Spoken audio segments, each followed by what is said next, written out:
नमस्कार मैत्रिणींनो, श्री स्वामी समर्थ सर्वांना. तर कसे आहात सगळे? तर या ठिकाणी ना आता आपण केळीचे पान जे आहे ना ते बनवणार आहोत. तर हे केळीचे पान आपण केळवणासाठी किंवा नैवेद्य दाखवतो ना देवाला, तर त्यासाठी यूज करू शकतो.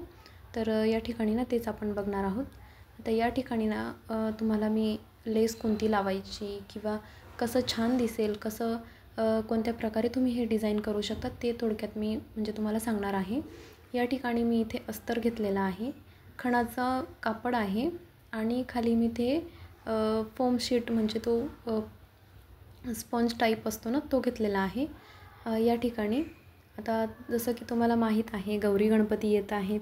आपण आता गौरी गणपती येणार म्हटल्यावरती रोज त्यांना नैवेद्य वगैरे दाखवावा लागतो आणि केळीचे पान हे लागतेच. आपण नैवेद्य दाखवण्यासाठी आपल्या मराठी संस्कृतीमध्ये नैवेद्य दाखवणं आणि तोही केळीच्या पानावर दाखवणं ही प्रथा आहे आपल्याकडे. तर या ठिकाणी इथे मी 12 इंचांची जी आहे ती उंची घेतली आणि 12 इंच त्याची रुंदी घेतलेली आहे. हे बघा 12 इंचांवरती मी एक मार्क करून घेतला, म्हणजे मी कट करून घेतलेला आधीच. आणि तिथून आता खालच्या बाजूने 7 इंचांवरती एक मार्क केलं सेंटरला.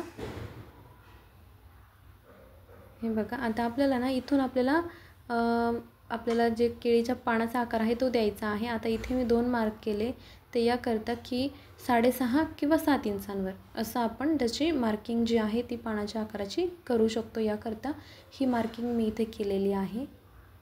हे बघा फ्रेंच कर्वच्या मदतीने देखील तुम्ही ना हा शेप जो आहे तो ड्रॉ करू शकतात. आता जे नवीन शिकणारे असतात ना त्यांना शक्यतो आकार नाही जमत, त्याकरता मी ते जस्ट दाखवत आहे की फ्रेंच कर्वने देखील तुम्ही हा आकार काढू शकतात किंवा आकार देऊ शकतात पानाचा, किंवा सिंपल असं हाताने दिलं तरीही चालतं. एवढं काही मॅटर नाही करत यामध्ये की कसा आकार दिला पाहिजे, किंवा म्हणजे पानाचा आकार पानाचा शेप जमला म्हणजे झालं. केळीचं पान एवढं ॲक्युरेटही काही नाही एवढं. अशा प्रकारे आता आकार देऊन झालेला आहे. आता थोडा मोठा झालेला आहे आकार. तर पुढे तुमच्या लक्षात येईलच की हा आकार जर समजा मोठा झाला तर तो आपल्याला छोटा किंवा तो ॲडजस्ट कसा करायचा ते पुढे तुमच्या लक्षात येईलच. आता ते कट करून घेतलं आणि जे आपण कट केलेलं अस्तर आहे ते आपल्या खणाच्या कापडावर ठेवलं आणि त्या खाली ते जे आपलं फोम आहे ना स्पंज टाईप ते खाली घेतलं. आणि जर ते समजा तुम्हाला फक्त अस्तर आणि खणाचं बनवायचं असेल तरी देखील तुम्ही बनवू शकतात. पण मी ते खाली स्पंज का घेतलं, कारण ताट डायरेक्ट म्हणजे जमिनीवरती नको ठेवल्या जायला, त्याकरता एक कसा खालून एक लेअर तयार होते आपल्या नैवेद्याच्या ताटाच्या आणि जमिनीच्या मध्ये. त्यामुळे मी तिथे फोम शीट टाकलेला आहे.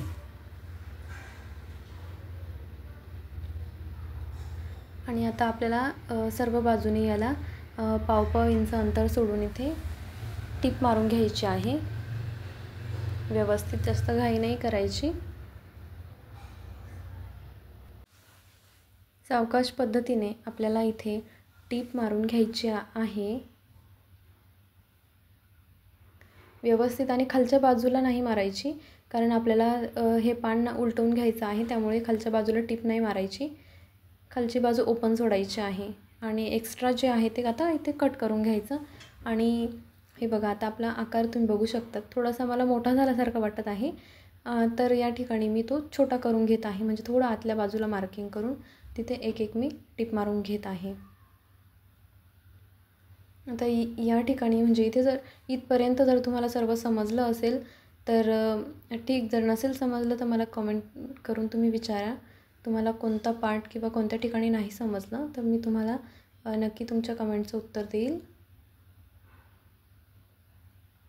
एक्स्ट्रा इथे आता कट करून घेतला आणि इथे ना कात्रीच्या मदतीने थोडे छोटे आपल्याला इथे कट देऊन घ्यायचे आहे, जेणेकरून हे उलटवलं की म्हणजे जे कोणे आहेत ना ते व्यवस्थित बाहेर निघतात, नाहीतर ते आतमध्ये ओढल्यासारखं होतं.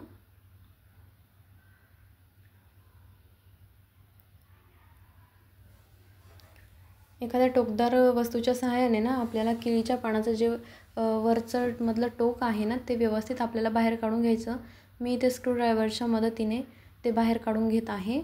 हे बघा, आणि आपल्या केळीच्या पानाचा जो टोकदार आकार म्हणतो ना तो एकदम छान इथे आलेला आहे.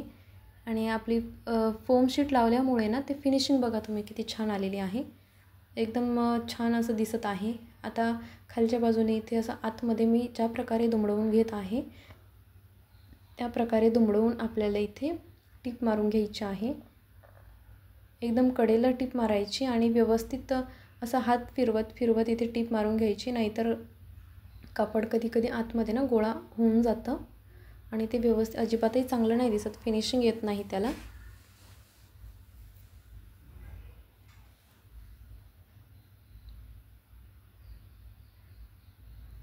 आता इथे मी टीप मारत आहे, तोपर्यंत तुम्ही पटकन आपल्या चॅनलला सबस्क्राईब करायचं आहे. चॅनलवरती जर तुम्ही फर्स्ट टाईम व्हिजिट करत असाल तर आपल्या चॅनलला तुम्ही सबस्क्राईब केल्याशिवाय अजिबात जायचं नाही. आणि व्हिडिओ आवडल्यास व्हिडिओला लाईक करायला मात्र विसरू नका. गौरी गणपती येत आहेत आणि गौरी गणपतीसाठी तुम्हाला अजून माझ्याकडून काय शिकायला आवडेल ते देखील तुम्ही मला कमेंट करून सांगा.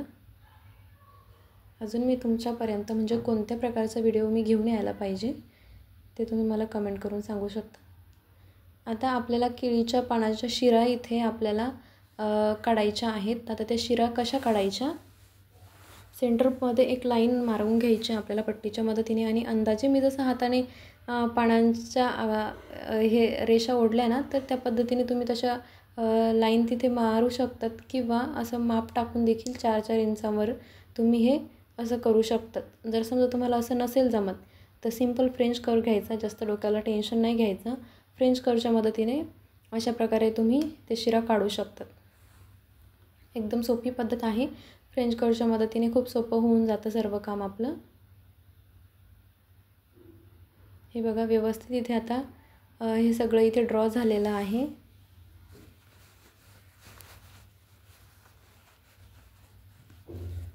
आता आपल्याला सेंटरपासून इथे टीप मारून घ्यायची व्यवस्थित. हे बघा तुम्हाला मी दुसऱ्या बाजूने दाखवते की फोम शीट लावल्यामुळे ना आपल्या ज्या आता आपण ज्या शिरा बनवणार आहोत ना त्याच्या केळीच्या पानाच्या त्या खूप छान दिसणार आहे आणि उठून दिसतात त्यामुळे. आणि ताट पण डायरेक्ट ठेवल्यावर जमिनीवर नाही जात.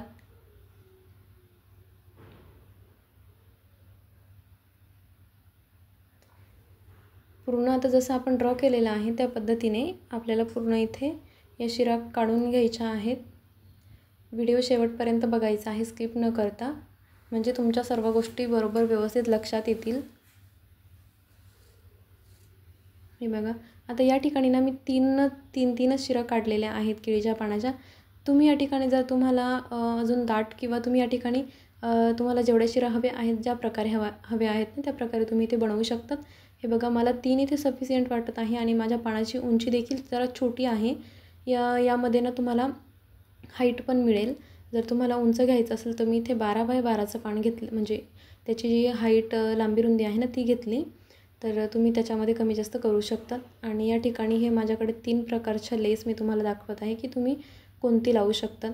हे बघा मोत्याची जर लेस लावली तर आपलं पान किती छान दिसत आहे, पण ते फक्त खालच्या बाजूला लावायची. आणि जर अशी छोटी लेस तुम्हाला लावायची असेल तर तुम्ही ती पानाच्या म्हणजे पूर्ण बाजूला राऊंडमध्ये ती पानाची लेस जी आहे ती लावायची आहे, बारीक लेस. जर ब्रॉड लेस असेल तर ती पूर्ण पानाच्या चहूकडून नाही लावायची, ते एकदम म्हणजे ऑड वाटतं आणि दिसायलाही चांगलं नाही दिसत.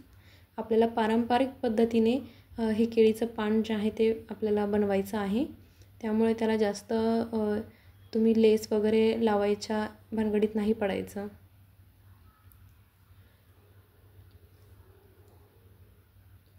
हे बघा पूर्ण मी आता ही बारीक लेस असल्यामुळे मी पूर्ण पानाला राऊंडमध्ये इथे टिप मारून घेत आहे. व्यवस्थित आपल्याला इथे त्याचा कोणा बनवायचा आहे पानाच्या तिथे कॉर्नरला वरती, आणि मग तिथून टिप मारून आपल्याला ती खालच्या बाजूला काढायची.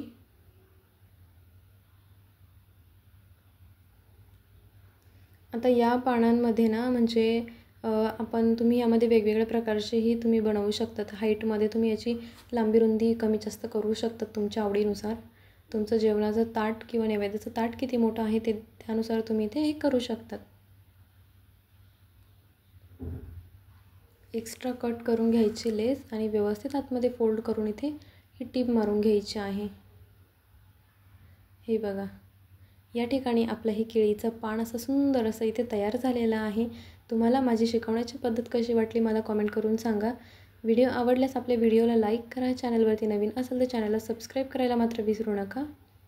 आणि हे बघा इथे 12x12चं आपलं हे केळीचं पान छोटंसं नाजूकचं सुंदर असं पान तयार झालेलं आहे. हे आहे आपलं 12 इंचाचं केळीचं पान. यामध्ये आपण 8 इंचाचं देखील बनवू शकतो. आणि दुसरी मोठी साईज आपल्याकडे असणार आहे ती 16 इंचांची असणार आहे. आणि सगळ्यात छोटं म्हणजे ते 4 इंचांचं. तर चला आपला हा व्हिडिओ इथेच थांबूया. भेटूया नेक्स्ट व्हिडिओमध्ये. तर तोपर्यंत धन्यवाद.